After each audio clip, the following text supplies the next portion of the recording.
Good afternoon, good evening, Adrian. It's so cool to be with you today, representing both coasts, right? California and the first official New York-based interview. So this is really cool.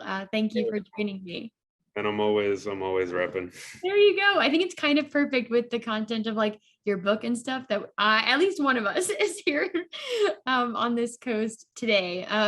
How about, okay, so for people who don't know you, this is Adrian Nuñez, writer extraordinaire. We're going to go into all of that. But before we go there, since you're wearing the Yankees cap, are they your favorite team or is it just a New York thing? Okay, they're your favorite team. It's both. It's both. It's a little bit of both. I feel like, yeah, like as far back as I can remember, I've been wearing a Yankee hat. I've definitely played baseball was my sport. I played so much baseball, so it was like as soon as I started playing, it was like Yankee hat on, and then yeah, ever since it's been like I played a lot of baseball, probably up through college, and then after college, I don't know. It's just something that's always stuck. Is this hat? It's I'm certainly not the one who's made it more famous than the Yankees can. That would be Jay-Z, but like definitely just probably one of the it's like Superman's cape to me. You know what I mean? Like you see me in a Yankee hat. It's like my I super love that, like a signature thing, like signature, people have definitely a that. signature thing. Like no matter where I go, I'm always repping for the Yankees. That's probably the only team that I really am faithful to, Oh my and gosh, they're actually the best team in baseball this year. So this I like it. that's amazing. And if you were at Yankee Stadium right now, what snack would you be getting? Are you a hot dog kind of person? Do you have a pretzel? Do you want- Man, I'm always like so actually I do like it's a pretty cliche thing for someone to say, but like I'm on a stadium tour, so I'm trying to hit every stadium before I die. It's like a bucket list thing. Okay. So within that, I'm always searching for like the best food at every stadium.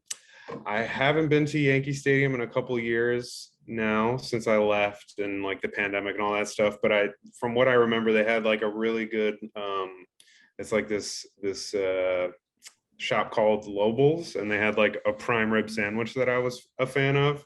Oh wow. So I feel like that's probably what I'd go for. I'm not. I'm a little bougie. I'm a little extra. You I know think what I that's fabulous. Now I know to go to Lobel's. I actually think Lobel's is in Manhattan too. Like I've seen the storefront. I can picture it in my head. So if I don't find it at Yankee Stadium, I'll have to find mean? it Yeah, in Manhattan sure.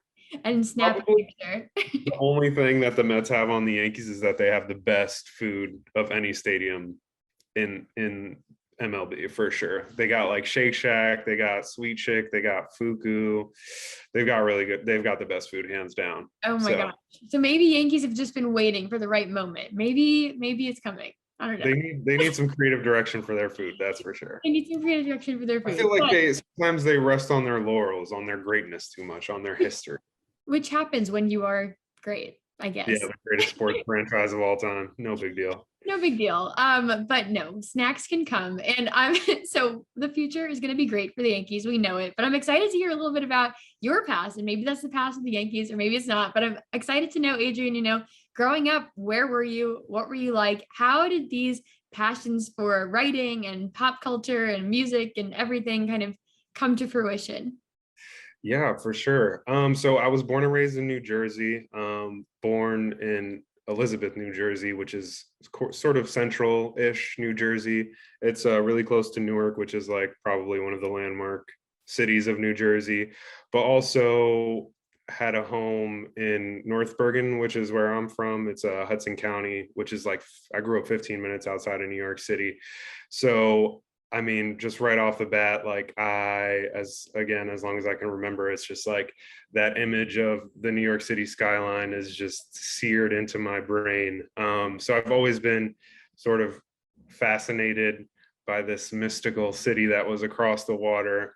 So definitely had a big influence on me. But I was always just a generally curious kid. I think I was exposed to a lot of different things growing up. Both of my families, my mom and my dad's side, are immigrants from Latin backgrounds, Cuba and Uruguay.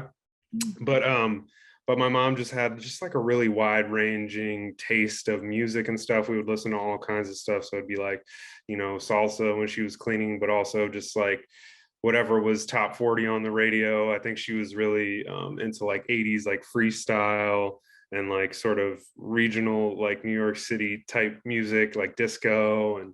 And so I feel like I was exposed to a lot of different things. I took a liking to sports.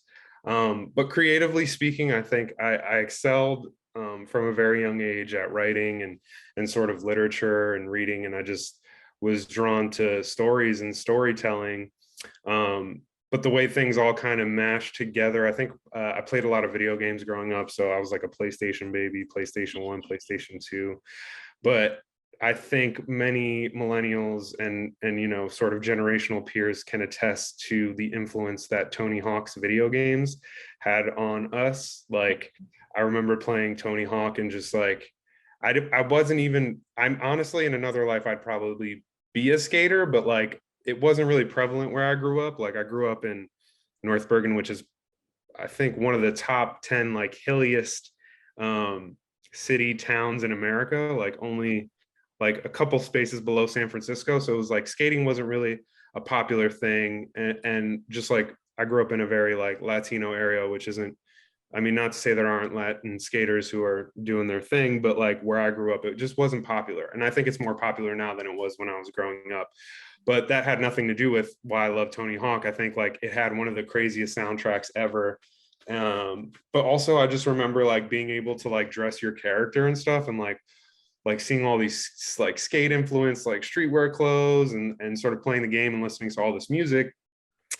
I grew up in New Jersey, so I was like, hip hop was always around, but I didn't really catch the bug until like I heard this one particular song on while playing Tony Hawk. It was by it's actually the record label of the t-shirt I'm wearing right now, Okay. Stone's Throw. It was a Madlib and Jay Dilla collaboration, like two of the greatest hip hop producers of all time, called The Red. And it was on like, I think Tony Hawk's Project Underground or something like that. And when I heard it, it's just like a really raw, like bass heavy track. And when I heard it, it just like sparked something, and like my pineal gland and pleasure sensors went absolutely bonkers. And I just being like, remember being like, what is this? What is this? So I started, you know, being a child of the internet and the LimeWire generation, like I just deep dove into like who is Madlib, who is Jay Dilla, and then sort of that expounded into like Jay Dilla being one of the most influential producers, having produced for groups like A Tribe Called Quest and like the Far Side, which is one of my favorite groups. And then so that just sent me down this rabbit hole of like 90s hip hop, like golden era rap. And so off that, it was like I was probably around like going into high school. And so, you know, my mom would get me like tickets and I'd go to rap concerts by myself in the city. So it was like starting to be exposed to like city life and city culture. Yeah. And then just like absorbing everything that the city had to offer, like seeing how people dressed and just absorbing all touchstones of the culture. I think like when I was going to high school, it was like all about like Young Money and like Lil Wayne and Drake, and like I have a great appreciation for those. But at the time, like now, but like back then, I was like, I don't want to hear any of this. Like, play me some Mobb Deep, play me some Tribe, play me some Biggie, some Tupac, some Mobb Deep. Just like really was just like on an old school kick. Very much felt and so like people would be like, you know, I was wise beyond my years or whatever. But anyways, so I would go to these rap concerts and like, you know, it would be interacting with all this music and stuff, and I'd like, you know, there'd be DJs on before the acts and I'd be like rapping along like this little 15-year-old seemingly Caucasian, but I'm not Caucasian, I'm Latino kid. And they'd be like, who is this white kid that knows all the lyrics to all these like our favorite rap songs and stuff like that. So, you know, going through high school, I was in conjunction with like the things that I was influenced by, I like really got into accelerated literature and English courses. So I was in AP English and I was exposed to just like a wide breadth of sort of genres and writers and periods that I wouldn't have been exposed to otherwise.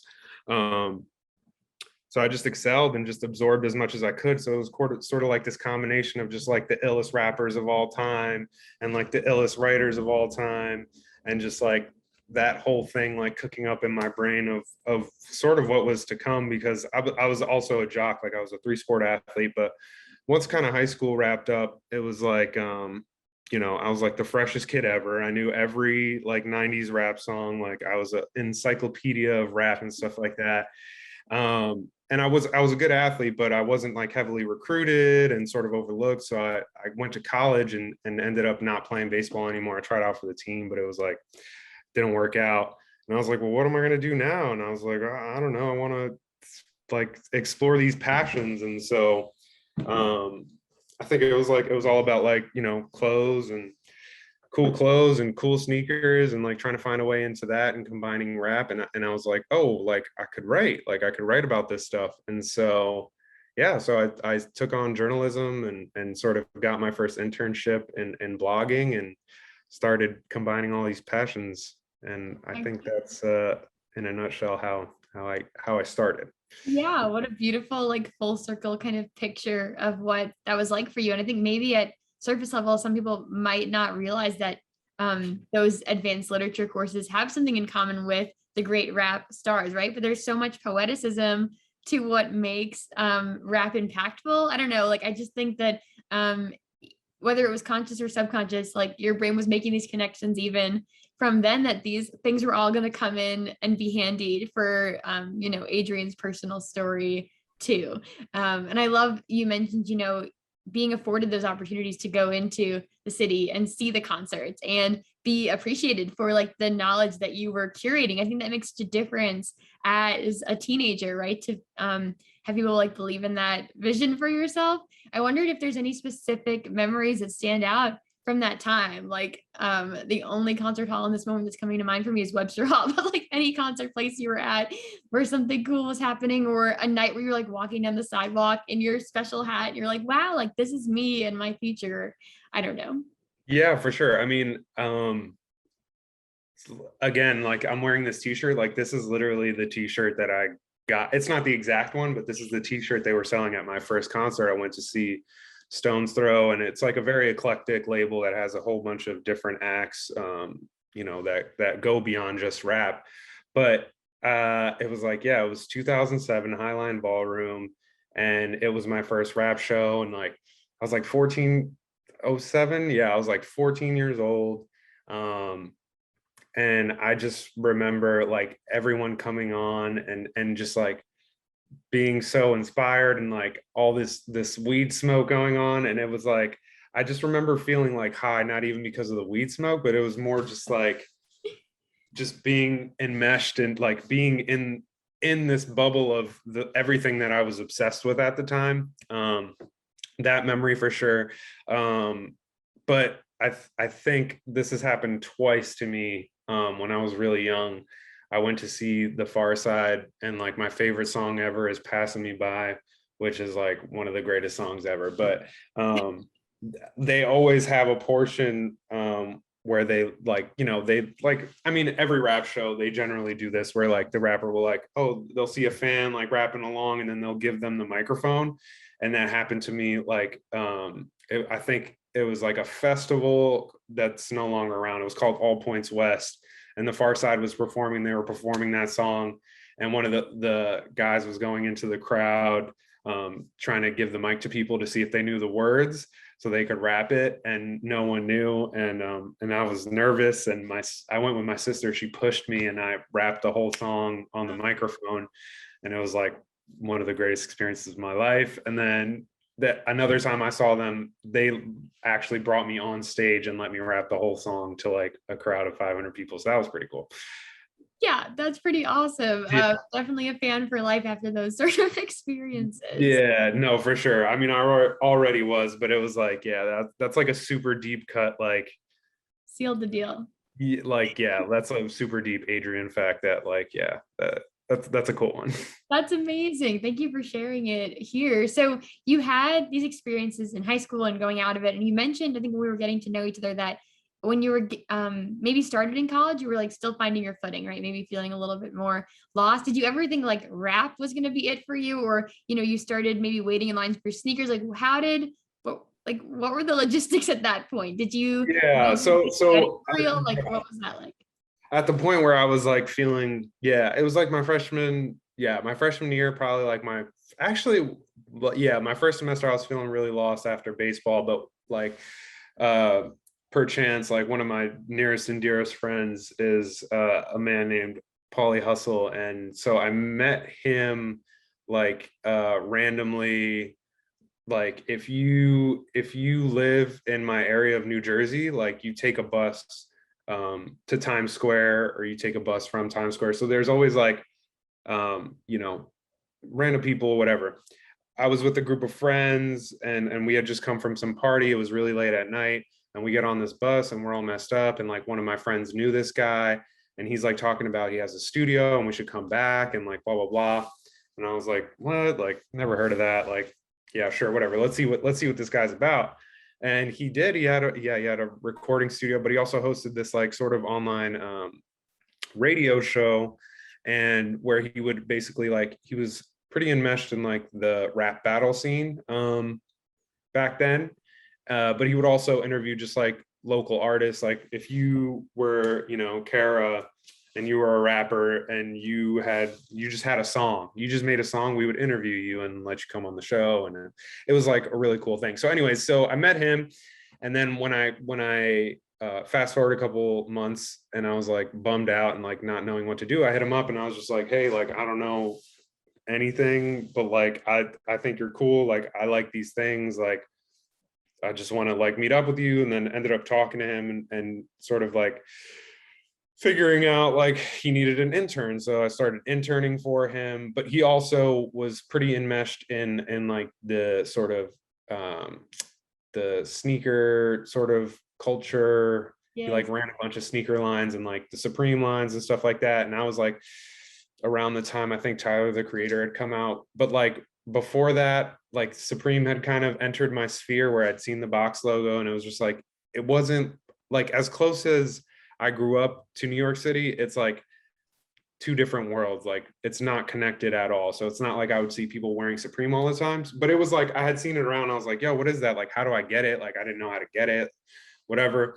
And so he kind of just like, you know, took me under his wing, sort of let me I started interning for him, which abounded in many different odd jobs. But one of them was co-hosting his radio show with him. So we would do it every Saturday. We would have like 3 interviews from like 12 to 8 o'clock, and it was like some of the best times ever. You know, we just interview all these people who were aspiring artists, and give them a platform locally just to like, you know, share their music and share their creativity and stuff like that. And then in addition to that, what else? Yeah, so I would start camping on the lines with him, started figuring out what was what. In conjunction with that, I also started hosting radio at my college, so I got involved with that.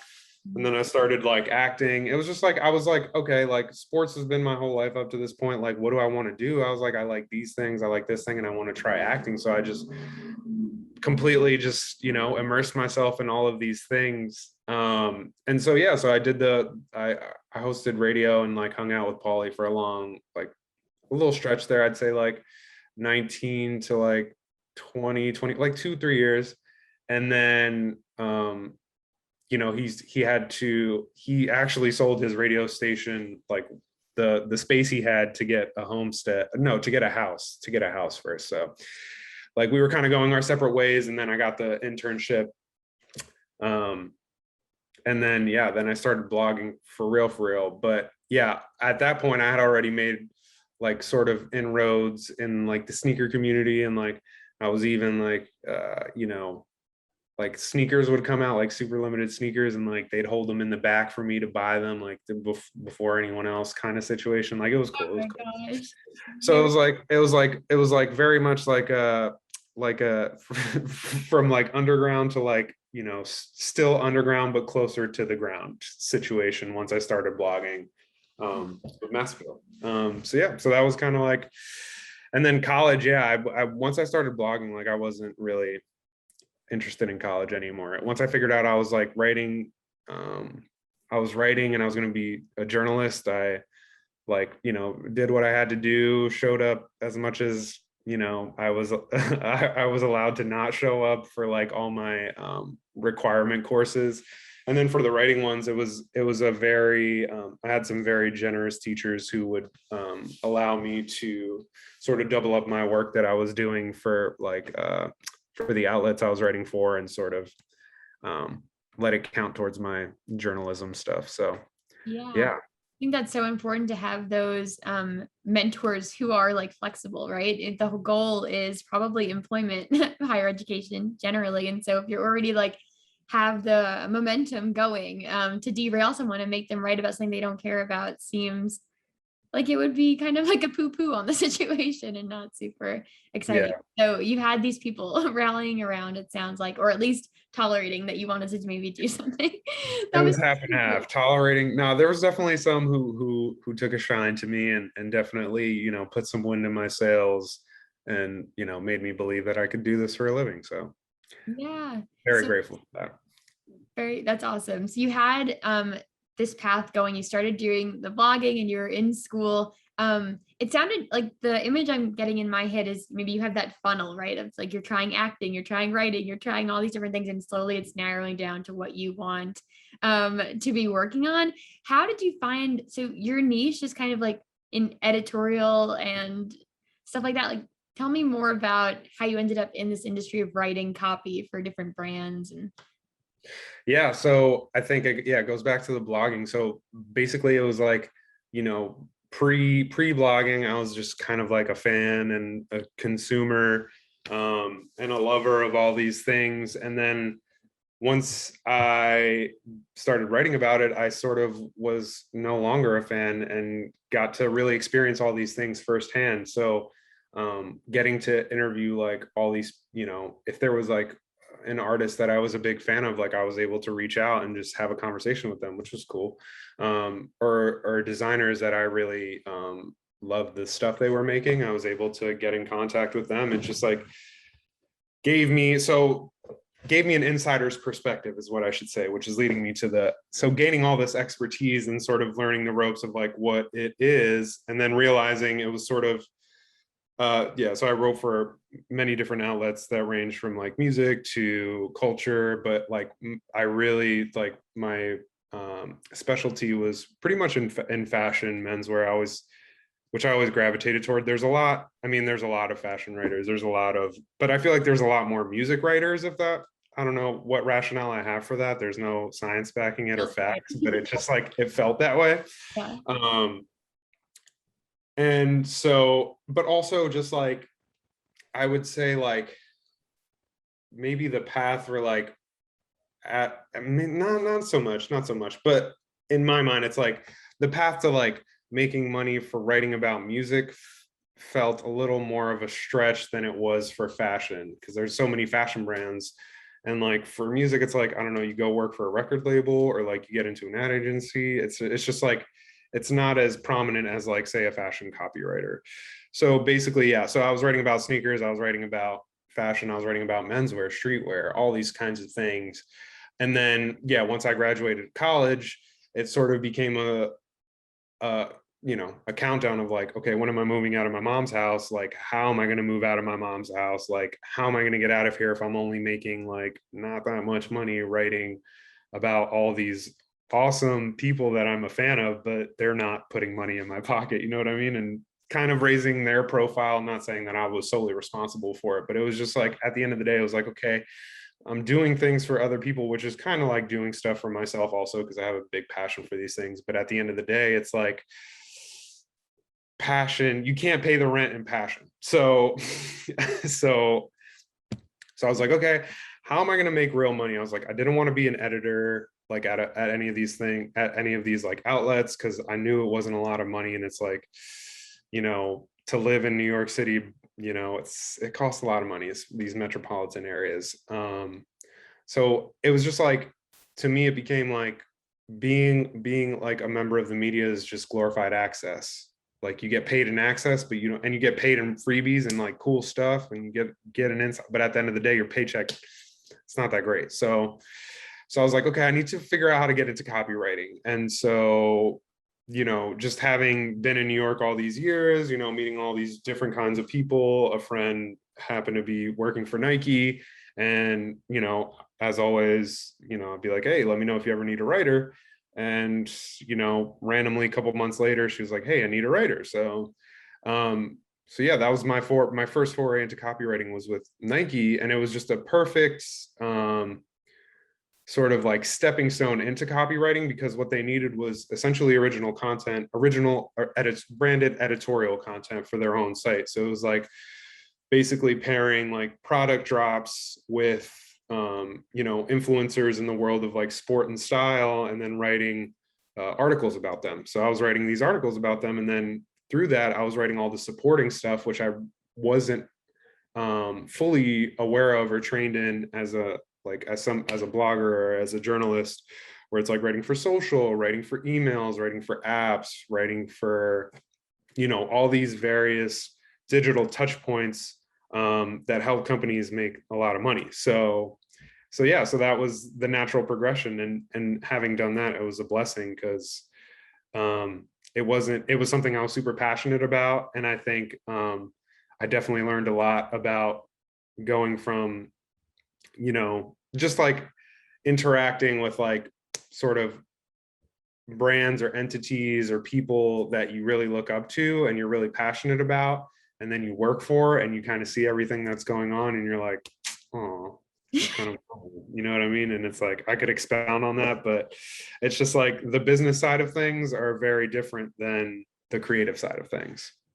Yes, I had a very brief 2-day stint as an intern for a reality TV star, and I I can resonate with that idea that it's not the Oh same. God, I would love to hear more It's about not the this. same behind the scenes. But I'll leave it at that too. No, I think that background is so awesome to understand a little bit more of your story. And I love that you mentioned like the friend at Nike. I think that you mentioned like access doesn't pay the bills, but I think access is a really important start if you deal with it like genuinely, like if you use that time to know people who are similarly passionate and who later can, as you are all kind of moving up together, like open the doors. I feel like Sure.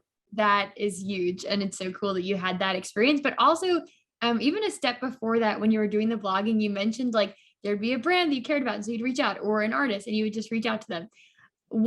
I'm curious, maybe for my own sake and for anyone who's listening, like how did you gain people's trust who didn't know you, who were doing big things, right? I'm Yeah.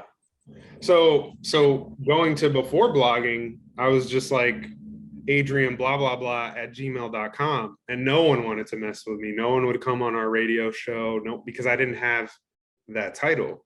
But Right. once I got to blogging, I was working for Mass Appeal, which is no longer a magazine, but still like a very heavily like hip hop culture, just all encompassing digital studio. They produce documentaries, they do advertising. I think they even produce products. They have a record label.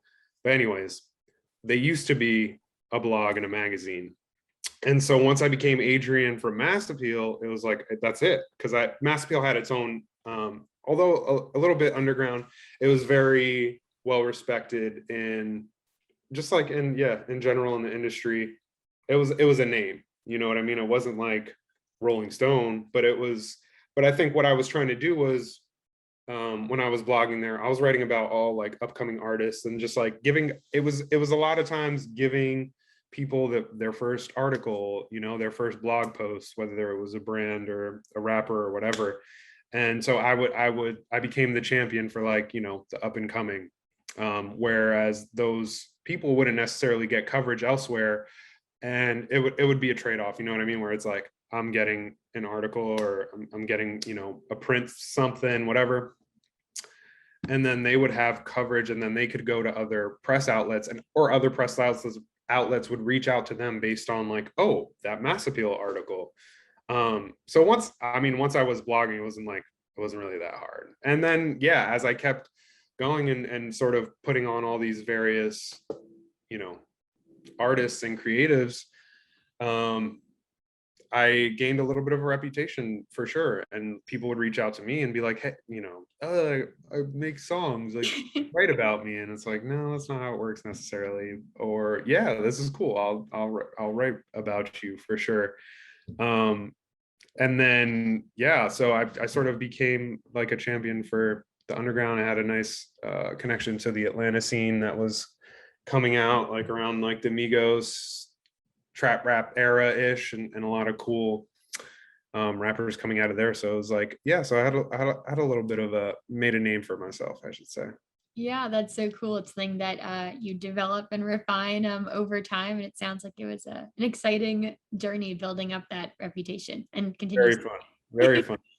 Very fun. So you mentioned that ultimately like you ended up doing copyright work and you spoke a little bit to the details of like writing the text for emails and stuff like that. But I wonder if you could break down like what copywriting is, like the Adrian textbook definition of copyright. Copywriting is using words to sell things that people don't need. I love the authenticity. I mean, yeah, don't send that to my employers or potential employers. But like, I mean, really, that's all it is, right? Is like marketing these days, especially with these things, is just, and that's, you know what I mean? Like, they're just trying to get you to spend your money on shit you don't need. You know what I mean? So it's like, yeah, making it tantalizing. Sometimes the products sell themselves. Sometimes it's like witty copy that helps do the job. You know what I mean? But yeah, I mean, copywriting is, it's everything. Copy is everything, which is like probably like when I was very young, my teachers and I was like excelling at, English and writing and stuff like that, they would tell me, they'd say like, if you're a writer and you can master these things, like you'll be employed forever. Like people need writing, like as much as people make it seem like, the digital era and stuff like that, and it's like people read, but I think the way we consume media has completely changed. But I mean, people are reading all the time. They're reading their captions, they're reading these ads that they're getting served, they're reading their emails, that kind of stuff.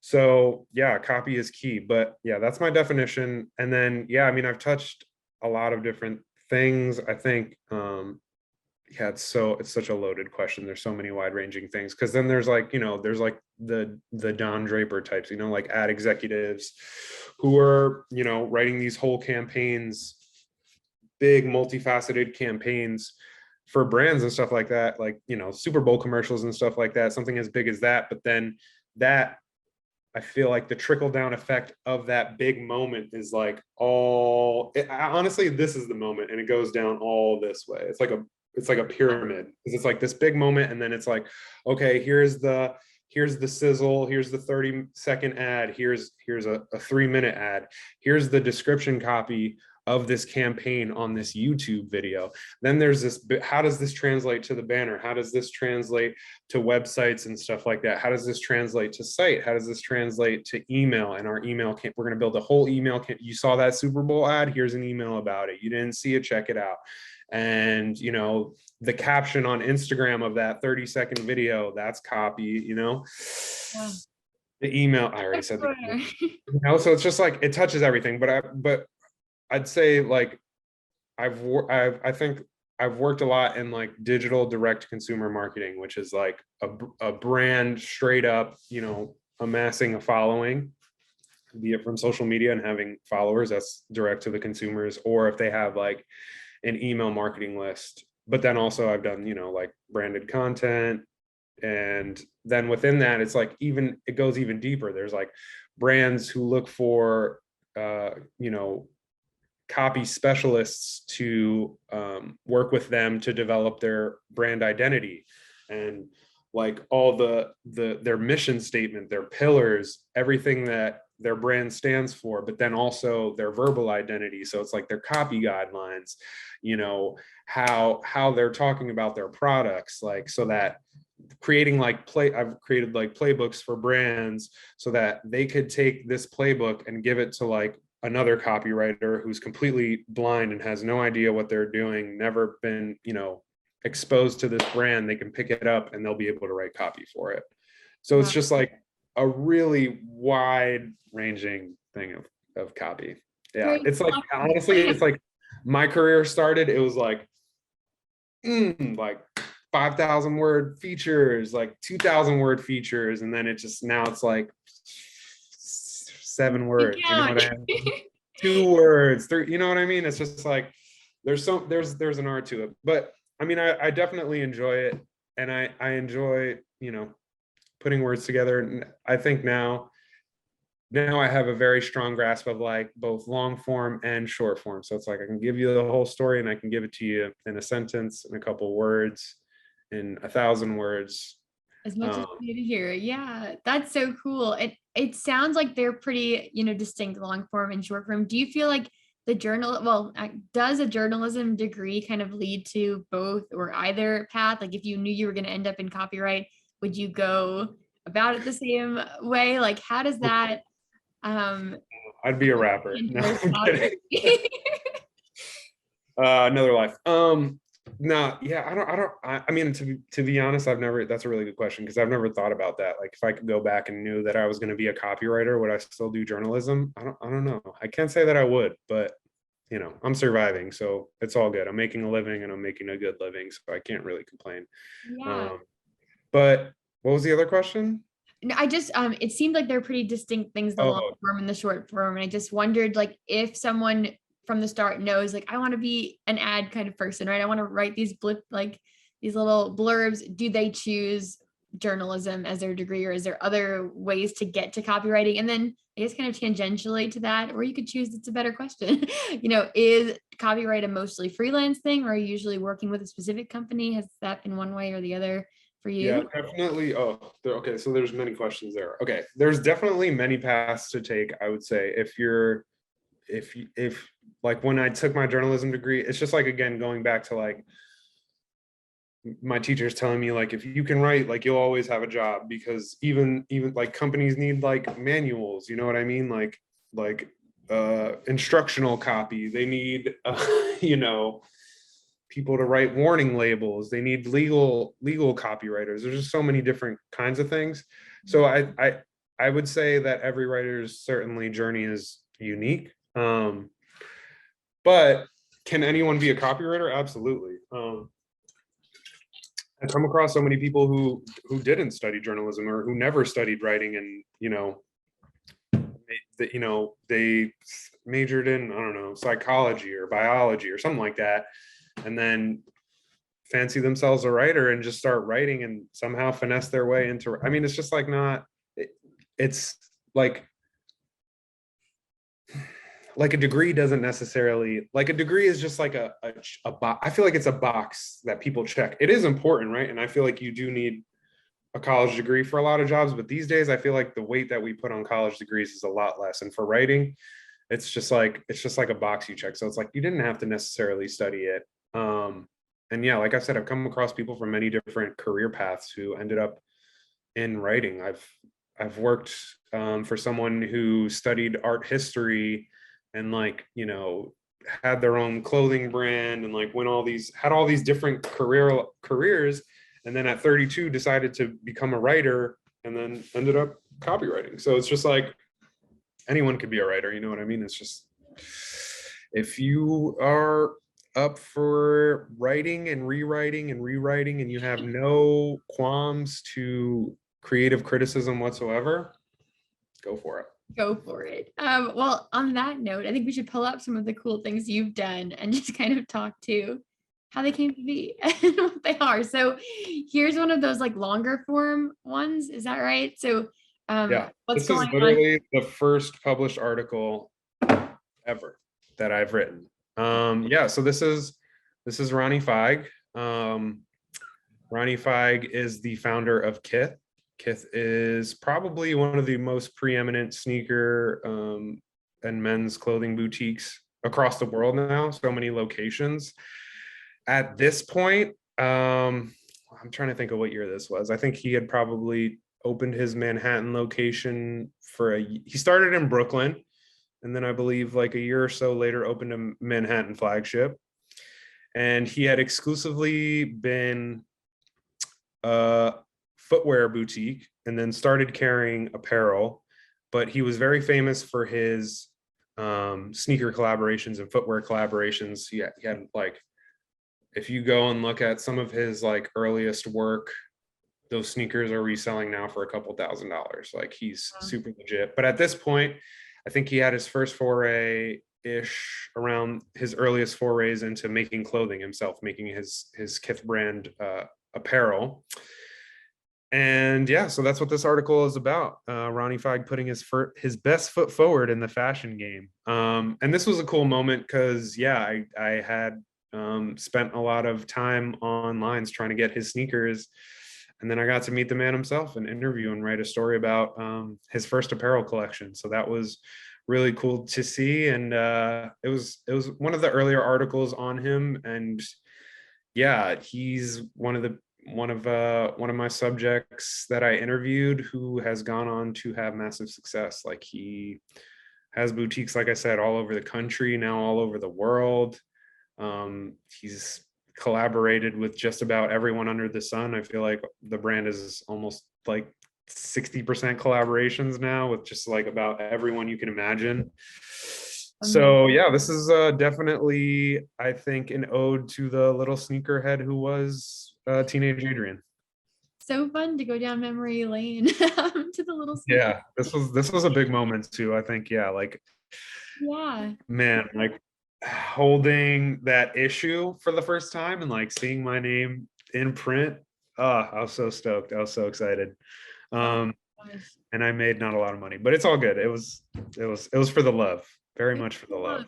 So I think that's so incredible that you're able to, go up to this person who it sounds like adored, right? Or really revered highly, and then take this interview and turn it into this article that lives on to this day. What goes into turning an interview into a story that lasts, or that's, like sticky or engaging? Like, is there a certain style to your writing that you think comes out here? Like, I just am interested in learning more about this long form kind of approach and how it shows up. Yeah, I mean, we it's pretty much, you have a news peg. So like this is him, he's about to go into the fashion game. He's about to make his first apparel collection. So you got something there. So you got some things to talk about. Always try to get a good background. And have like a list of talking points. I'm sure similar to what you do, but always just be open to wherever the conversation takes you, because I think if you try to pigeonhole yourself into your bullet points, like you're going to miss so many things that you probably wouldn't get otherwise. So this was very much just like,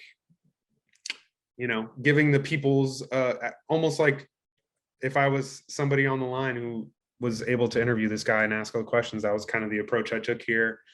And so whatever, you do the whole interview. Hopefully it goes great. Hopefully, you don't mess up your audio, or like your phone wasn't on record. That definitely never happened to me, but I'm just saying, like, I've definitely heard about stories like that. That's happened to people. So you take it, you got to transcribe it, which is probably the, the least cool part of being a journalist, is having to transcribe your own work and having to pause and rewind for 3 seconds, and just you got to transcribe the whole thing. That probably takes you about, if you're early, probably takes you about a good 2 days to do, just because you want to make sure everything's right.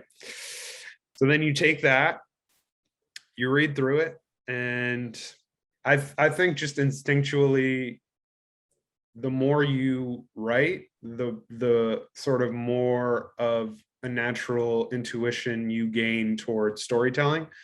So it's just like, the best parts of the interview, you take the chunks, you create your highlights, and then you sort of start to piece the story together. So it was like, right, we're talking about how, I think in a nutshell, this story was like, right, we're talking about him going into apparel.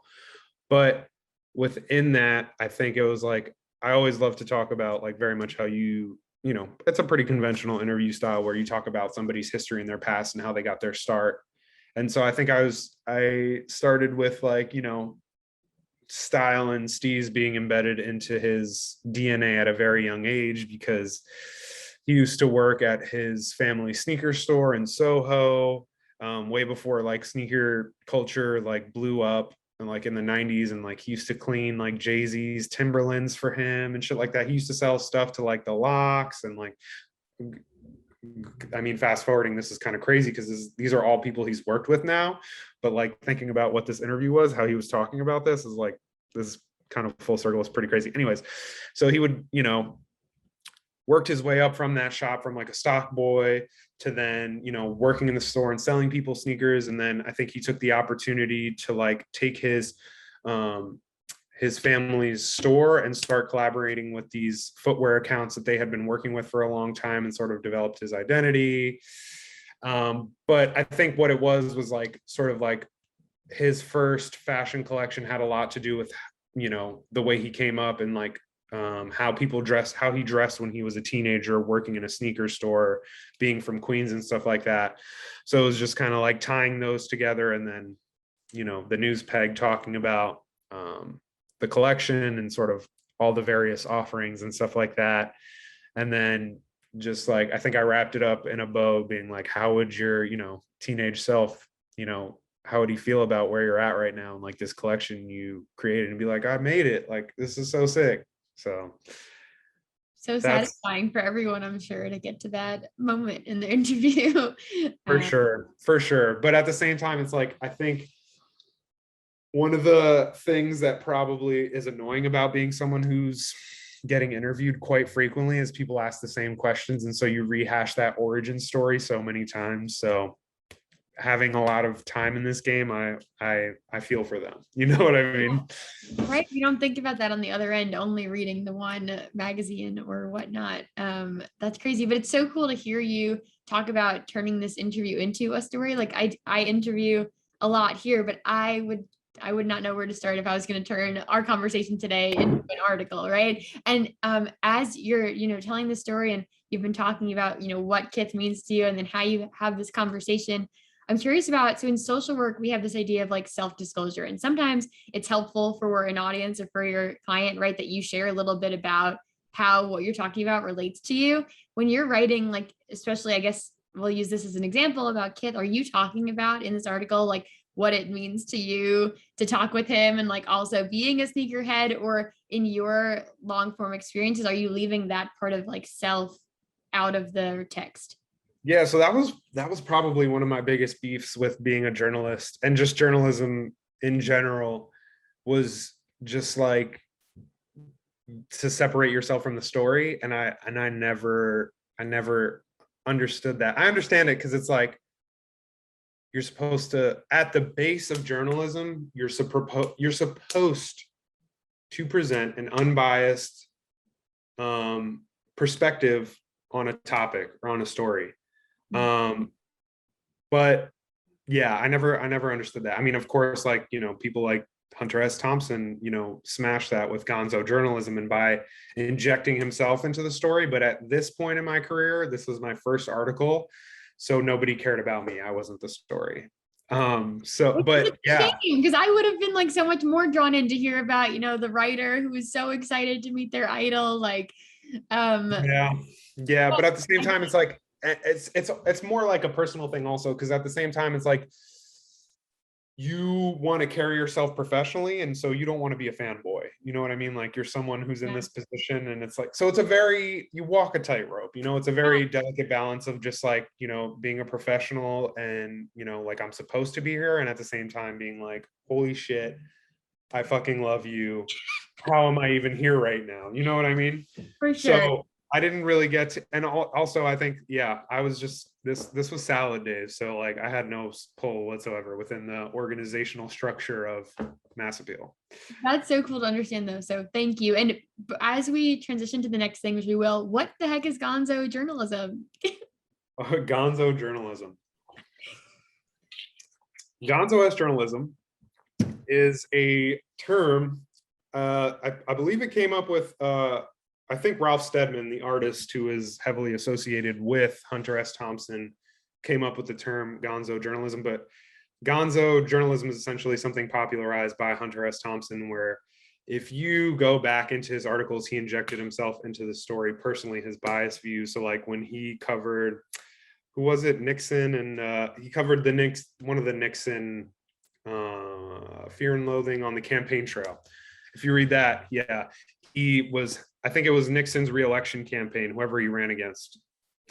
It's slipping for me, but it's like one of the gold standards for like every journalist must read is like Fear and Loathing on the Campaign Trail. And basically what gonzo journalism is the writer injecting his personality and his personal beliefs and his biased opinions into the story. And that's what Hunter S. Thompson did best. Also with like, Fear and Loathing in Las Vegas, he was supposed to be there to cover some like wacky desert race.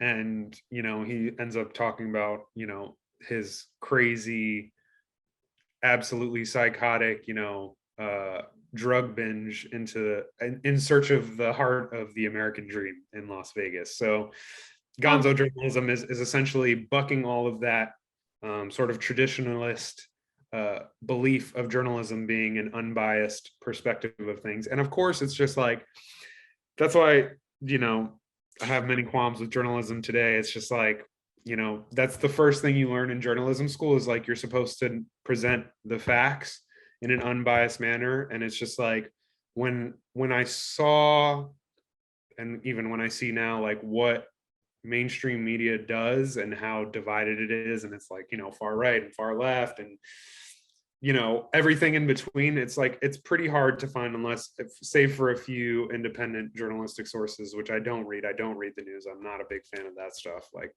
I'm good, just because it's just like, again, all sensationalist distraction. I mean, of course there's many problems in the world which certainly deserve light and issues. I'm not going to go into specifics, but it's just like, once I learned, it was like, oh, then journalism is just a bunch of bullshit, like, because you're telling me this. And then it was like, I was looking at what the career path was to get into what I called hard news, and I was just like, I am good. It was either, luckily I was able to carve out a path for myself with things that I was passionate about, but it was either this or sports I was going to do. But even sports is like, that's a whole other game. That's just like, I don't know. It wasn't something that I was like, yes, I'm going for it. You know what I mean? So gonzo journalism.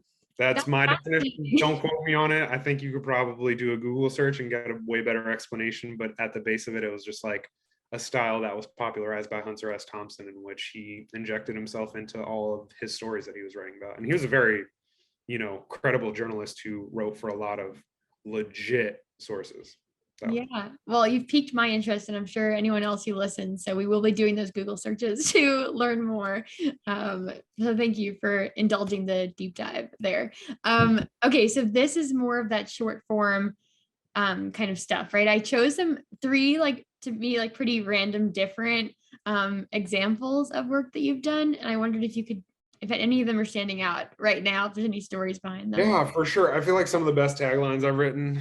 This is like another like deep cut Adrian fact that like, if I get any sliver of success and happen to get interviewed by Nardwuar. Do you know Nardwuar? No. The serviette. You should definitely do another Google search on Nardwuar and check out his interviews. He's like this kooky, quirky Canadian guy from British Vancouver, Columbia, and he interviews like he's been a music journalist for a very long time, but he is famous for like doing interviews with rappers, or not rappers, just artists in general, and like whipping out like the most obscure facts about their upbringing that like they've never told anyone kind of situation. No way. And like he'll ask them a question, he'll be like, so your uncle used to take you to like, insert obscure restaurant here, and they'll be like, oh my God, how do you know that? Like, anyways, that would be like Katy Perry's probably one of those moments. Yes. Yeah. Okay. So yeah, I mean, one of the most brands I've had fun writing for, to be honest with you. And it's all about women's shoes, which I, at the time, had no clue about women's shoes, but now I know every type of women's shoe, that right there, that's a wedge, a caged wedge, I should say. There's a little line, and she makes these most ridiculous fucking shoes, but they're fun to write for. It's just like quirky stuff like that. So I've definitely got to write. Yeah. So writing emails, you're trying to sell some shoes. These are pretty easy to write about because they're crazy shoes, right? Like this is a wedge shoe, and in the wedge, it was like a circus collection, like a circus theme collection. So there's like a lion in this wedge heel. And so, hear me roar. Which also ties into like what song was it? Eye of the Tiger, where she's like, and you're gonna hear me roar. You know what I'm saying? So Yes, I do, definitely.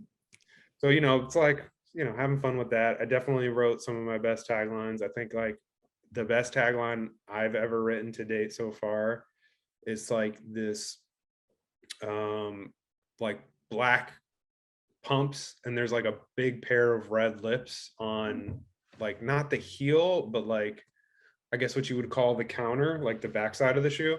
Uh-huh. And the tagline was "Shoes that kiss the ground you walk on," which had never been used before. So that was a fun one. Honestly, it's gotten me a couple of jobs. I'm not gonna lie, because of that tagline work.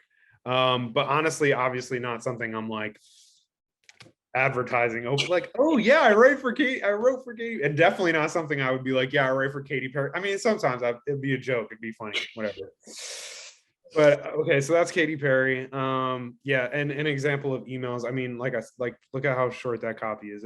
It's literally "Hear me roar." That's 3 words. That's the headline, and then it's like, I don't know. It's like 5 words after that, and you just click the link and you can buy the shoes. Are you dictating the typeface too, like the roar being bold, or like is there someone else who's literally doing So that? yeah, that's not me. No, you work with a graphic designer, a graphic design team. Like Okay. it's which is common in pretty much every copywriting job. You got to work with the designer, because like if copywriters can't be designers and designers can't be copywriters. Although I was talking about this, and I'm sure this is a pretty widespread thing amongst copywriters. I think I saw like a meme the other day that is like someone trying to comment on like design stuff and be like, well, I'm not going to try and do that. But then it's like, and then to responding to like a copy line, they'll be like, I'm not a copywriter, but they'll roll up their sleeves and think they're a copywriter and start writing. And it's like, bro, you don't do this, so like, please stop. But yeah, you work with a graphic design team. Synergistically, they lay things out, but it's a very collaborative process. I would say, like, they have their parameters they work within. Like a lot of these emails are like templated modules and stuff like that, so it's not like designed from scratch, if you will. And so they plug stuff in, and then they'll play with the image. They'll crop it, zoom it, scale it, whatever, and yeah, like do some cool effects like that, where they'll like italicize the first and then emphasize the roar with a bold. So you work with a graphic design team, that's pretty universal.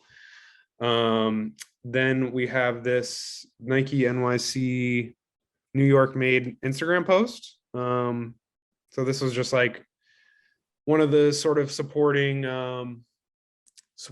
assets that I would do in my work with Nike on like so this was like actually like a dedicated landing page with like 5 different stories for a whole campaign, where like New York Made was sort of like one of their branded series, where it would be not necessarily people who were born there, but people who came to New York and like made a living and like made a name for themselves, so they were New York made. Again, tied to like product releases with pairing with like influencers and stuff like that, so you'd interview people. But this was like, I think, a moment where I think New York Made was like for the whole summer, and so this was like a little diluting the whole campaign messaging into just an Instagram post. Yeah.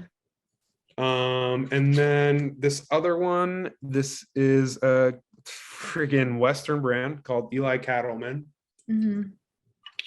which again, completely something I'm unfamiliar with. I'm a city kid through and through, so had zero clue about like this brand is a Western brand, a heritage brand, been around well over 100 years, like frontiersmen, and it's literally called Eli Cattleman because like it's designed for like farmers and people doing outdoor work and cowboys and shit like that. And then they're very like heavily invested in like bull riding and stuff like I had no idea about. So this was like whatever. Anyways, I was writing about their premium line. And so this was like part of sort of a collection page. So like, again, that storytelling about this new brand and like how it's different and all that good old sprinkle magic copy stuff on. So yeah, so that's what that one is. So yeah, this is just like a small sample size of some of the digital copywriting that I've done that I kind of still do here and there. But one thing that we skipped, I thought that completely forgot about, was like freelance versus full-time. I think both definitely have, their benefits and pitfalls. I think, being a freelancer is advantageous in that, you work on your own schedule, you get to pick and choose the clients you work with.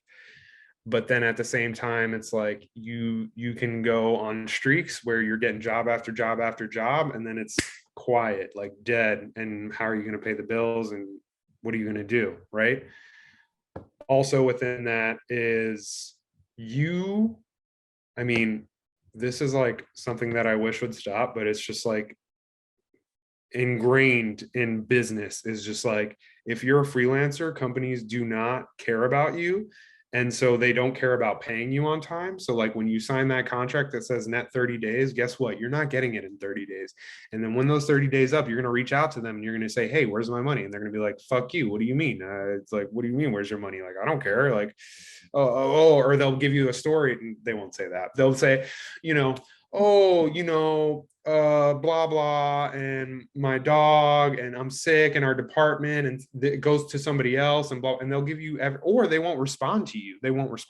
And so you have to chase people for your money constantly because they do not want to pay you. And then they make it's like you do the work, and then you're supposed to get, you're on call for them. They need a line. You're doing that line. You're writing that line right away, and you're sending it off to them. They say, we need something by the end of the day.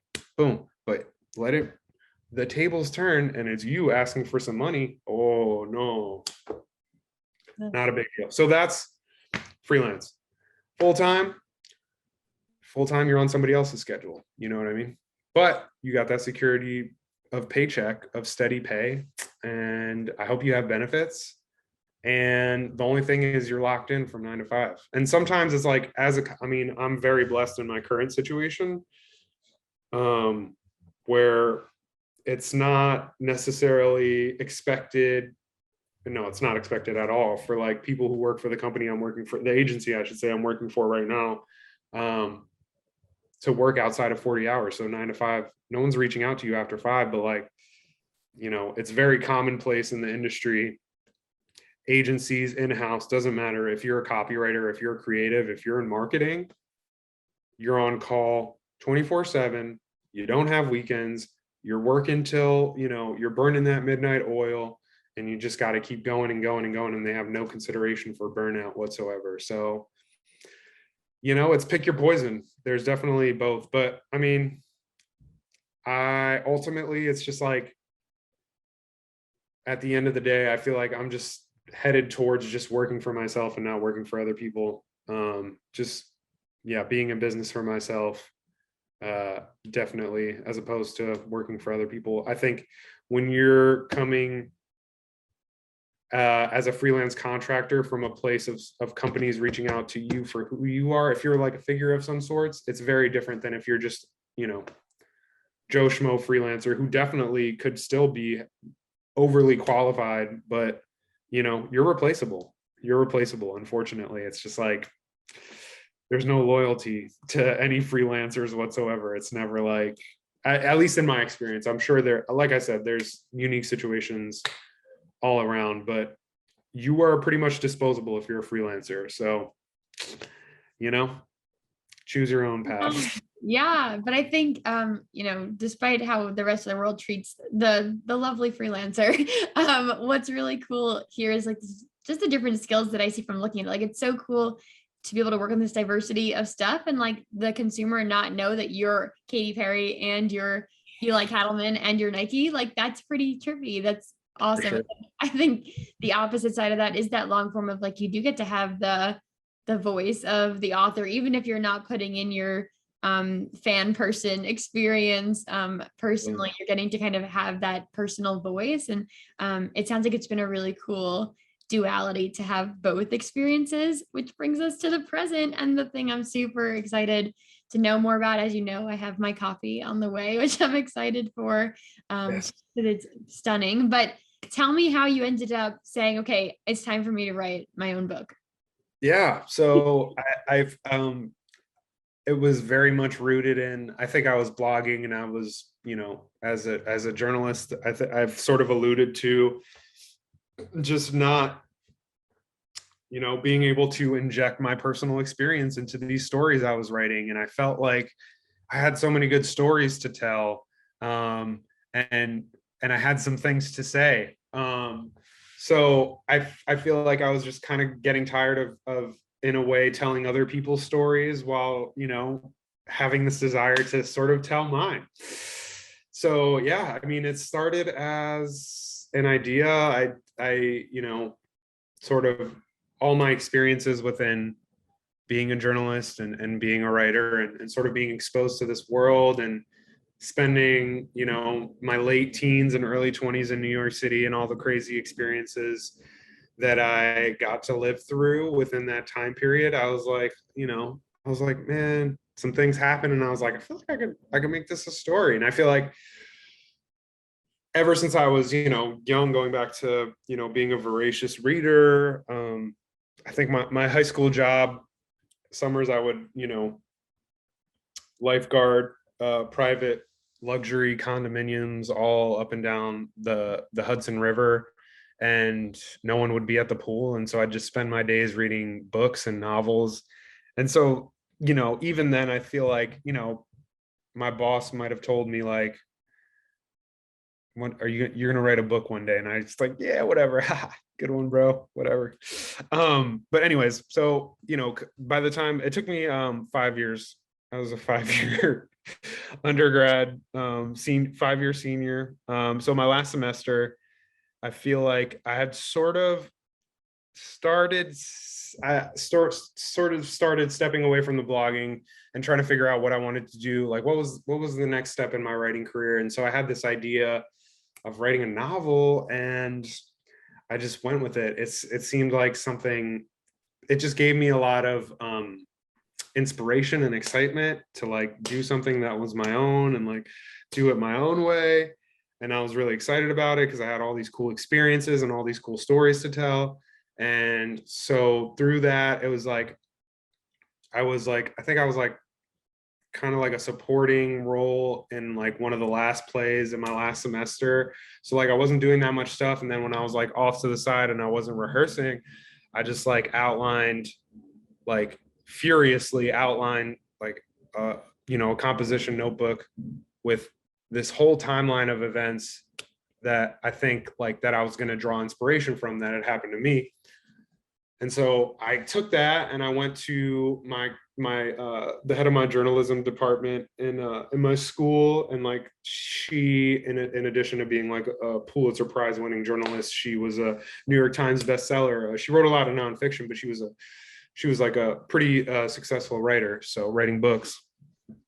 And so I went to her with this idea, and she was like, "Oh, great! Like, yeah, like let's do it. Like, I can give you credit to start developing this." And so I started developing it with her.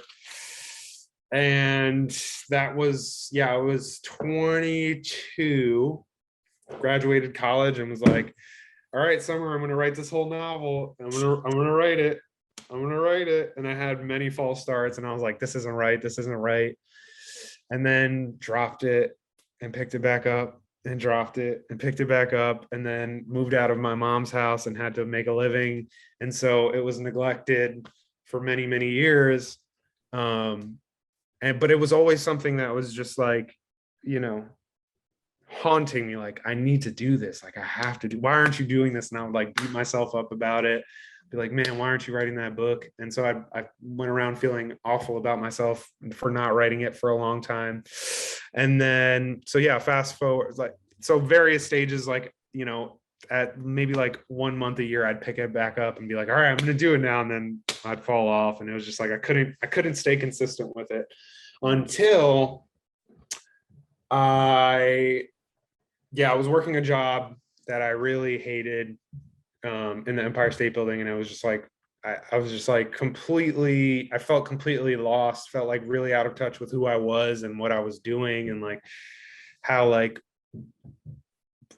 what I stood for and what I was doing just like weren't aligning. So I quit my job, and I was like just completely overhauled my life, and like took up meditation and all these different things, and then I started picking up the book again. And so what I had was probably like at that point, like, 30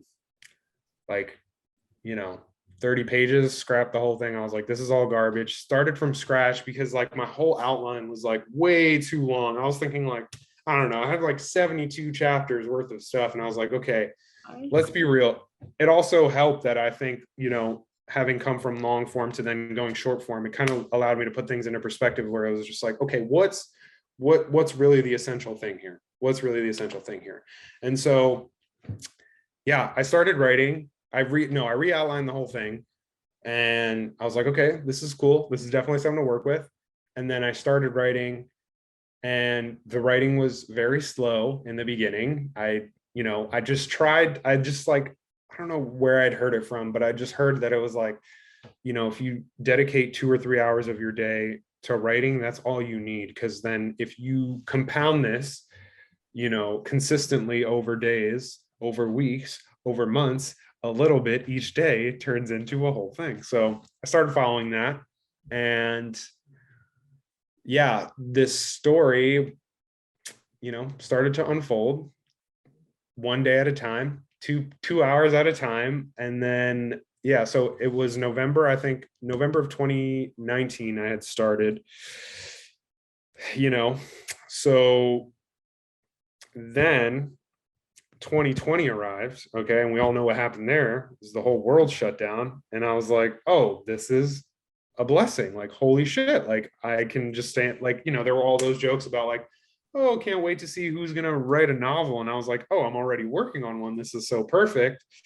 So it just like allowed me to focus even more, with the state of the world and things, and that lovely unemployment that came and those stimmy checks that I was able to take advantage of. Ended up moving. I think, New York got a little hectic. I was living in Harlem with my fiance, and I mean, even having grown up in that area my whole life, it was just like, just like a vibe that I had never felt before, and I was like starting to feel unsafe, and things, the street life, it was just like the foot traffic from the people who were living there and the commuters and stuff like that went away.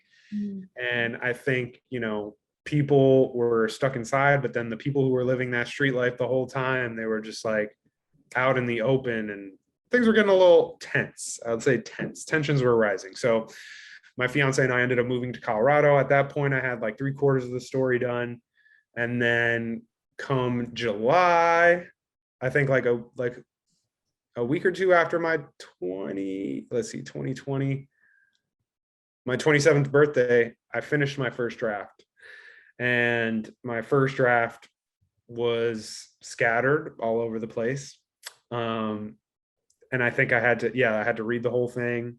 And then I had to figure out like, okay, like there was definitely a lot of parts where I was saying the same thing. So I had to like cut for repetition. And then it was just going through, phases and phases and phases of revisions until I had a story. But I mean, the whole idea of the story, right? That's the process of the story. But the actual story is it's a coming of age story that follows a 21-year-old college senior and blogger who gets sort of lost in a world of fame after joining the entourage of a trap rapper on the fast track to stardom, and also in conjunction beginning to date a much older 35-year-old clothing designer at the same time. So it follows a year in the life. And so I think, having been somebody who was part of the culture and writing about it and really enmeshed in it, I always felt like there was a void within that space of just like, there was, bloggers, writers, but there was no one who was writing books or novels about this wacky, wonderful world that was dominating pop culture, that is dominating pop culture still to the, right now at the moment.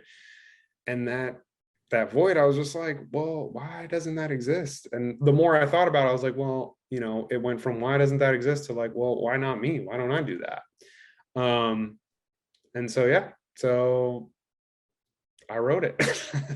What an amazing journey. I just I've read, a bit of the free content on the website, and it's so delicious to consume. I'm excited to like have it in my hands, and I'd love to understand more about some of the logistical like choices you made along the way, right? So some of the things that pop out from the screen share, like just like the beautiful artistry that goes with it, right? But also that there's this physical copy, and then there's free text online, right? And I think, from a marketing perspective, the different layers of how this resonates with that street and hip hop rap culture with your release schedule. Like, could you talk to what it was like to make this a reality once it was written?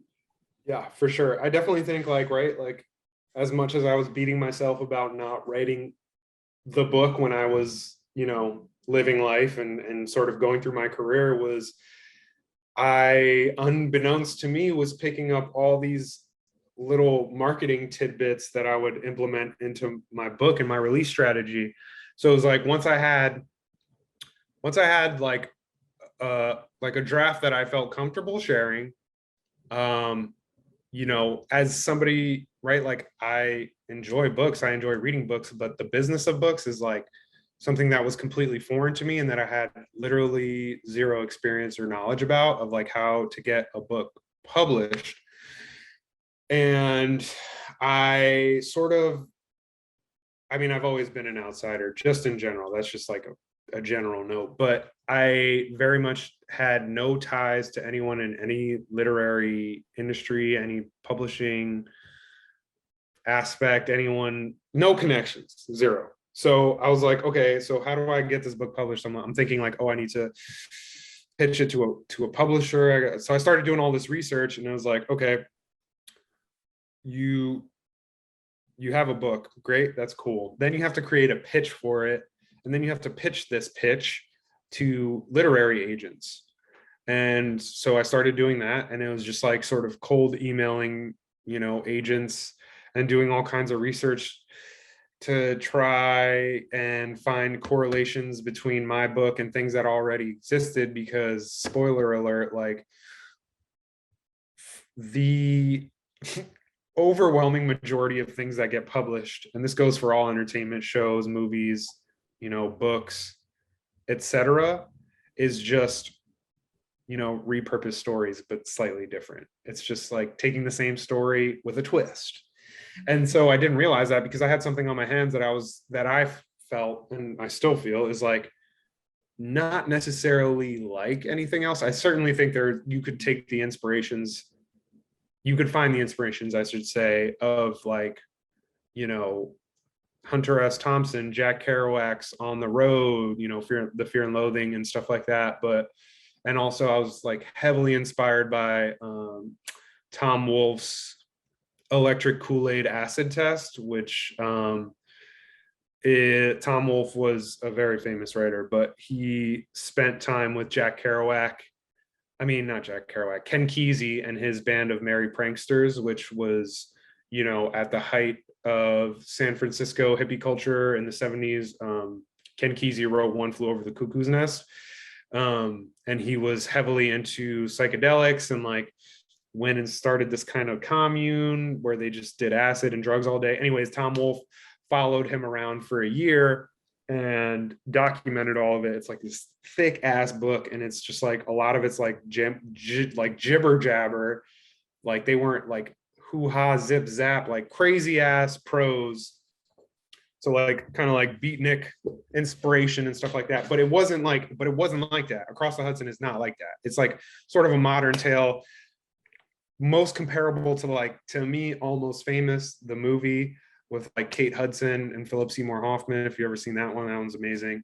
And like, like a whole concoction of like How to Make It in America, which was like the closest thing I think the culture had to like a series, at least up to now. That was like a 2012 series that was created by the people who did Entourage, and it sort of followed like downtown culture, like two friends starting like a streetwear label, and sort of like their whole journey. But it got canceled after 2 seasons. It was a pretty good show, honestly. It was pretty fire. And it was like also pre like Supreme blowing up, so very ahead of its time.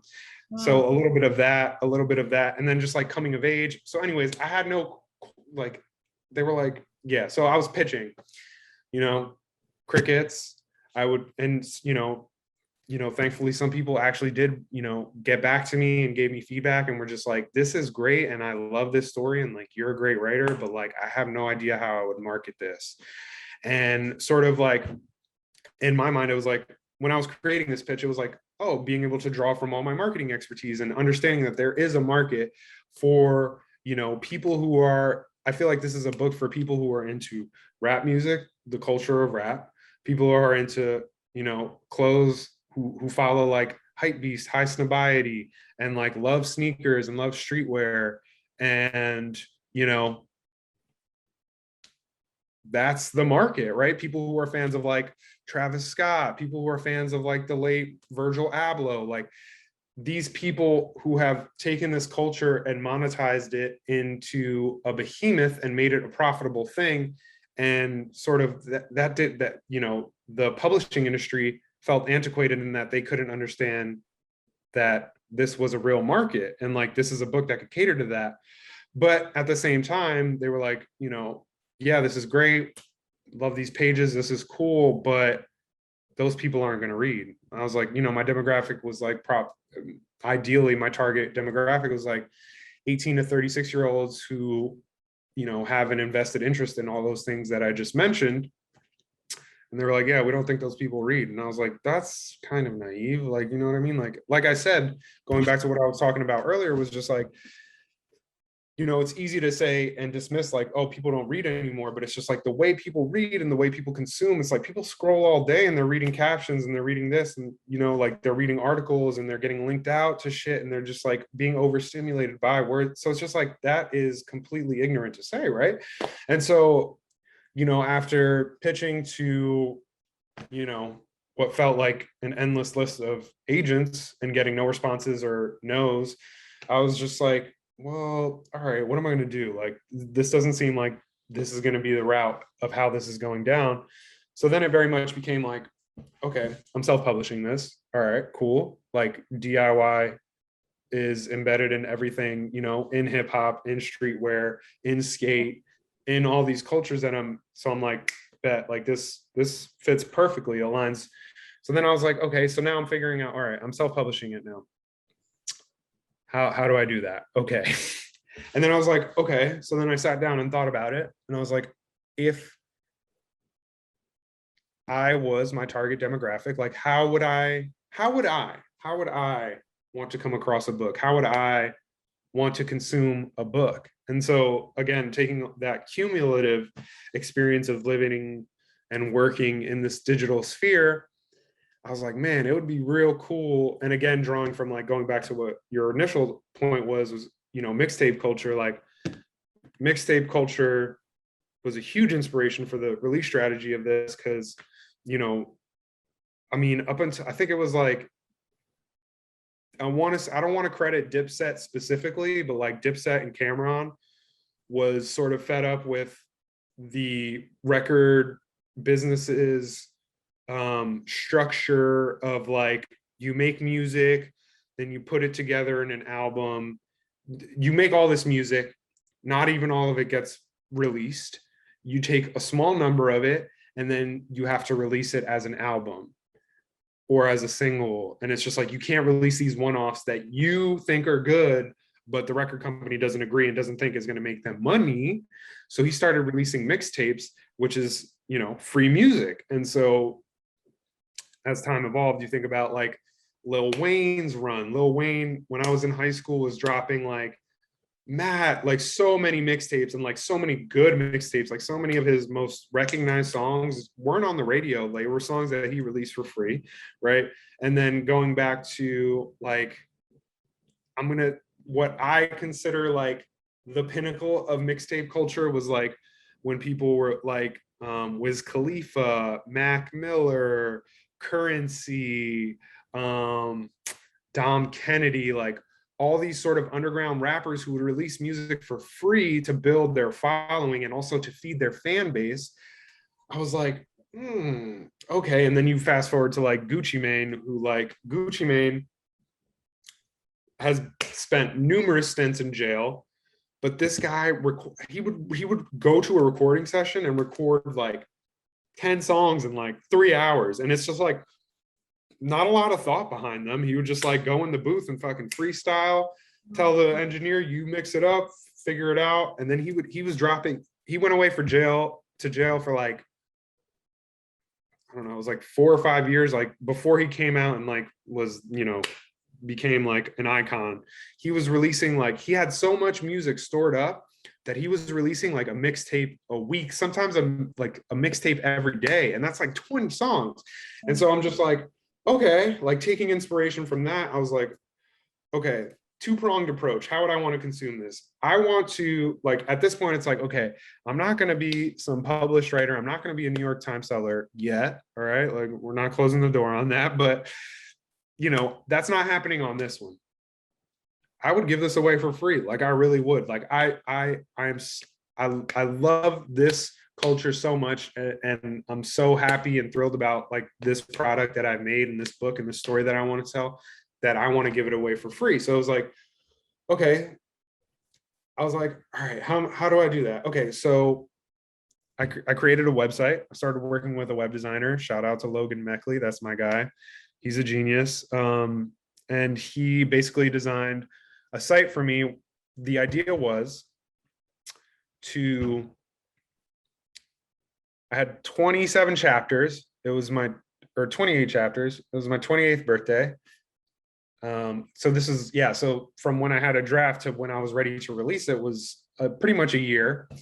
And the idea was to release a chapter a day until the book was done. So for 28 days, from like July 5th until the end of July last year, 2021, I released a chapter a day online for free. So you could follow along with the story. And just like the way that played into like the era that I was writing about, which is the 20 teens, with grid posts on Instagram being the popular thing back in the day, when people would, do 3 in a row or like drop a whole bunch of squares to make one image.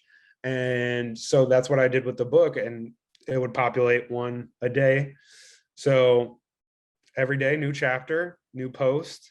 And it was like, it was so fun because I got to like take my, tagline experience and like almost like drawing similar inspiration from shows like Rick and Morty to like Atlanta to like Rami, which is somebody who actually went to my college. He's like so fucking talented, just Emmy award winning, legit. Anyways, the descriptions for their episodes was like a little sizzle, like how do you make it fun and describe this episode? And maybe it has nothing to do with the episode, but it's just like a cool little line. So I got to do that on the site. Same thing with the caption. And, as someone with not a huge following, like I only have a couple hundred followers, because I don't know, I've just never been fully invested in like my online presence, if that makes sense. I don't know. I never became viral, if you will, whatever. But anyways, so I released a chapter a day. And then at the end of it, I went along and printed 500 copies of the book. And then at the end of the 28 days, a couple weeks later, I dropped the physical copies, but I only printed 500 of them. And the books, this is backtracking a little bit, but the artwork, right? The artwork is done by literally the person who I had scoped as like the dream artist. If I was thinking like, oh, I needed a publisher, and then the publisher would reach out to the artist and then they would pay him to do it and blah. Anyways, his name is Mike Perry. He is a legend, an absolute legend. But one of the things that he is well known for is he did the animation intros for Broad City, the series, Comedy Central, Abby and Alana, one of my favorite shows. And it's something that me and my fiance would watch. And we'd always be like, man, these animations are so cool. like, I wonder who does them. And he won an Emmy for like one episode. They do a mushroom, they go on this crazy mushroom trip, and he animated the whole episode and won an Emmy for it. So that's Mike Perry. And so I reached out to Mike Perry, did not know him, had no connection to him. And I reached out to him. I said, hey, I'm a writer. I shared a little bit of my background, just to be like, I'm not some, crazy, just random person being like, I'm writing a book. Similarly to, how I reached out to publishers and was like, hey, I've written for Mass Appeal, I've written for Esquire, I've written for Nike. I'm not just nobody, but again, very different world. So I reached out to him. I was like, hey, I'm writing a book. I'm self-publishing a book, I should say. And I would love to work with you to do the artwork. And he got back to me within a day and was like, hey man, like, this sounds cool. He's like, I'm a huge proponent of self-publishing. Like, what's up? What's the idea? And so, basically in compiling all these pitches to these agents for what I thought was no reason, because nothing came of it, I sent him, the synopsis, the sizzle, what I was trying to do, who I was trying to reach, what I was trying to do. And he was like, whoa, I love this. He's like, I really love this idea. And not only that, but he also told me, he was like, look, I got to tell you something. Like, I get this email quite often with people telling me, they're self-publishing or they're writing a book and they want me to do their cover artwork. And then I asked them a series of questions, which he had asked me, and I had, all my things ready to go, which was essentially stuff that was included in my pitch. And he was like, once I ask these people these questions, it all falls apart. They're like, oh, I'm not done, blah, blah, blah. It's going to be done, in a couple of months. And then he's, whatever. So I had everything. I was on point. Like he was like, to be honest with you, like, you're more professional than some of the business clients that I work with, like these big companies. And I was like, thank you. I appreciate that. And so, it started as like, hey, can you do the cover artwork? And then, I wasn't really knowledgeable in sort of like the logistics of printing. And so he was someone who had self-published many different things, and he was able to help me and sort of guide me. And he ended up doing not only the artwork, but also, art directing the whole book. And so we created this whole experience with this artwork. And it was just, man, just like such a dream come true. Just like beyond my wildest imagination that, I would be able to get to work with him. And so it was a very collaborative process, I gave him the synopsis, whatever. He knew about the story, but then he was also like, okay, so like, what do you want me to do for the artwork? And I was like, I want you to do your thing. And I was just like, here's all the like sort of images of things that I would want. So like what you see here is, the skyline. I was talking about cream pies. I'm talking about lean cups. I'm talking about dewing acid. And he did this thing and mushrooms and the space and pizza and the subway, graduation, because this kid's going to graduate college, maybe or maybe not. And then, yeah, it's like a whole panoramic, like the artwork it's like a whole diorama. Like if you open hold on, let me get a book. Yay. Show and tell. So it's just like, it all connects. So it's like, oh my gosh. It's, hold on, that's kind of blurry. There you go. Stunning. Yeah. Oh my. And, we got to, like the photo you have, they're all individually numbered, and he signed every copy. I signed every copy.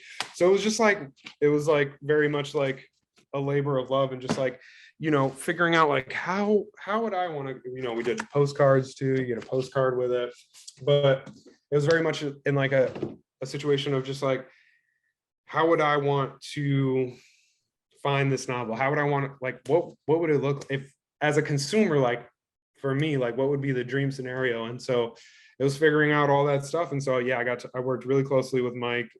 Shout out to Mike Perry. Like that's my guy. Like I will run in front of a bus for him. You know what I mean? Like that's my guy. But anyways, so yeah, I got to work with him, and yeah, me and him worked through the process. And then the printing process was definitely also something very eye-opening, and just like sort of how the book laid out like pages versus like what, because it's just like a very different experience. So it was very much like creating a two-pronged experience for the digital era, but also just creating something that like you would appreciate, just something unique and super dope, and just like the way I would feel about like a really cool pair of sneakers, like this is that book, you know what I mean? So Yes. it was, yeah, trying to appeal to that digital era. So it was just like it's available for free if you want to read it. I just wanted to share this with the world. It's available for free. You can go to acrossthehudsonbook.com. You could read the entire thing that way. And it's also a completely different experience because the way the site's designed, it's just like really, really cool. I mean, some of Mike's artwork is definitely implemented, but the web designer I worked with, Logan, basically another whole different collaboration where it was just like creating just like I love, you know, the story. I love color, but the story has a lot to do with psychedelics and like sort of just it's a very loud story in every sense of the word. So, you know, we created this whole gradient for the, like if you go to the index page and you scroll all the way down, it's like starts at red and it'll end up all the way in purple and you go through every color, and it's just such a beautiful thing. So like each each chapter you read, same thing, it's a gradient. And if you're reading it on desktop, you get to see like we took like individual like little elements of the artwork, made them as cursors. You get to check that out. It's just like all these small little details that it's just like, you know, I just wanted to do. Yes. But I mean, it was really designed for, to be honest with you, the digital was just like, if you randomly come across this story on your phone, like say on Instagram or something like that, you could just link out and you can get sucked into it and you can read the whole thing and you scroll through and read, boom, boom, boom. And so, yeah, that is the story of this book. Of how So it came to. smart. It's like just such cool experiential marketing. I feel like at its best, you know. I mean, I can tell how it was so much hard work and like maybe like hardship too, and you keep reaching out to these publishers and stuff. But I think ultimately to have this thing that you're passionate about and get to like figure out the logistics of making it special for others, I can see how that would be really satisfying and energizing too. Yeah, for sure. It was definitely, you know, energizing, exhausting. All What of am the I doing? This is awesome. What am I doing? You know? yes. Um, and yeah, just a crazy, crazy learning experience. Something I'm very thankful for. Yeah, this is my like it's the first thing that's like me, you know what I mean? Like this is it's my stamp. Like I did this. Like Yes. it's not somebody, I'm not doing this for somebody else. Like it was very much like I did this for myself. And I mean, I did do it for other people. I hope people read it and stuff like that. But it was really like, this one's for me. You know what I mean? Yes. But yeah, it's, yeah. And so that was, it's been a year now. And it's just very interesting because like, again, as someone, and again, you know, not being published or working with a publisher ended up being a blessing because I would never in a million years be able to adopt this release strategy. And as far as I know, to my knowledge, no one's ever released a book like this or sort of done anything like this. And so that's, you know, that's pretty cool. I get to, you know, consider myself an innovator in that I think sense. so. But And kind of that ties in really well, you know, as we're wrapping up, one of the things that you said when we were getting to know each other was that this role of just acceptance of whoever shows up at the writing desk, right? Or wherever you're writing, and that being a really important part of getting it done, doing the thing. And I think, you know, as you've told your story today, that's so true with going a different route than the publishers would have gone, right? If they had even given it the opportunity, right? Like what keeps inspiring and motivating you to just like follow that path? You know, is there any wisdom you'd share with others that you've inherited along the way for people who are similarly have cool ideas, but maybe other people aren't seeing the full vision yet? yeah, I think you know, the one thing I could say is like, if, I mean, it's kind of cliche, but like, if you have a vision in your mind, like, that's not for no reason. Like, you can 100% take that and make that reality. Like, that's number one. Number two is like, do you have the commitment to that, to manifest that into the real world? But yeah, going back to what you said, it's just like, you know, trusting yourself, even if nobody trusts you or gets what you're saying. You know what I mean? If people are telling you no, like I can't tell you, as somebody who grew up, you know, in a low income first generation American New Jersey, New York experience, how many times I've been told no. And after a while, you just kind of, it rolls off your back. You get insensitive to the no, because all those no's that those publishers told me led to the most epic yes of like working with Mike Perry and helping me, you know, bring my dream to life. So man, if you can see it, you can do it. But also it's just like, you know, trust your taste. Like I created this book because I know there was nothing out there like this book. And so that's kind of why I did it. So it's just like, you know, do it for yourself, but I mean, do it for other people too. Whatever inspires you, you know what I mean? If it's for you or for you, but at the end of the day, it's like, you know, you got to do what you got to do, and you do it for yourself. I love that. And selfishly, I'm so excited to bring my book on my commute each day. I think it's going to spark a lot of conversations. It's so eye-catching, and I'll keep you posted on how that goes. Yeah, can't wait. And so as we just, final words here, it's been so special to speak with you, Adrian. What would you like people to leave knowing about you and your work in case it hasn't been captured already? And what are you looking forward to right now? Oof, man, to know about me. I mean, just like, yeah, I mean, we didn't go too crazy into it, but like I said, like I come from low, you know, I had all the odds stacked against me, you know, very, very easily could have gone down many wrong paths. Could have been, you know, could have just been told no and stopped. But I think, you know, resiliency is key in this life. You know, you got to trust yourself. What I want people to take away from me, yeah, if I can do it, then that being said, if I can do it, you can do it for sure. And just, you know, be the best version of yourself. Like imagine yourself, right? Remove all of the current feelings that you have about yourself, good and bad, and just like dream scenario, what's the best version of you, and pursue that because it's super possible. About me though, I mean, I'm just, you know, I'm just a storyteller, man. I got stories to tell. And they're not like anything you've definitely read before. So that's me. Yes, we're all going to be looking forward to whatever story comes next, be it short, long, text, book, maybe Yeah, a Yankee game story. I don't know. We'll see. But yeah, next time you get an email, just remember somebody's writing that email. Writing that email, and it could be Adrian.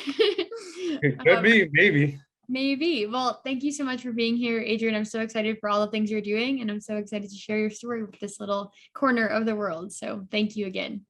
Thanks, Kara. Appreciate it.